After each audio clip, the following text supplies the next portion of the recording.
believing everything you hear.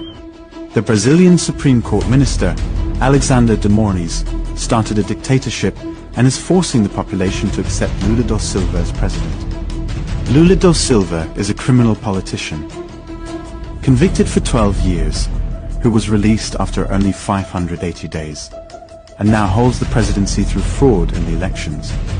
Electronic voting machines were manipulated, resulting in 4 to 5 days of peaceful protest against corruption, the biggest demonstration in human history. In the wake of Lula's official ceremony on December 12, 2022, Alexander de Moraes declared war on the population.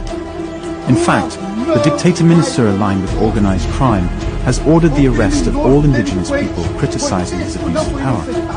7 indigenous tribes in Brazil claimed their voting machines returned 0 votes to their candidates, and they are being arrested for questioning these counts. It's so absurd that it's nearly impossible to believe this is Brazil rather than Venezuela or China. But the dictatorship being implemented is exactly the same. In the meantime, Alexander de Moraes is protected by a kind of Gestapo police, the same strategy as Hitler.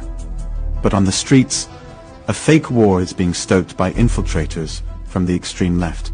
They terrorize non-violent protesters and local homeowners. Exactly the same method was used in the Capitol case in the USA. It's a premeditated action by the extreme left-wing Black Bloc and criminal supporters of Lula da Silva, the leader of the gang.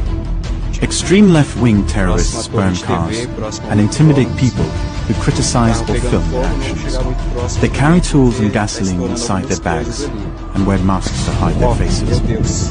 There is no doubt that these are not Brazilian patriots fighting corruption. Their 4 to 5 day protest was peaceful, without violence, without crimes, and there wasn't a drop of rubbish on the ground. This was a very badly organized attempt to manipulate public opinion by the extreme left. They'll have to create another theater scene because this one didn't work. They are trying to paint those fighting against criminal politicians as violent and criminal, just like Hitler did in the past.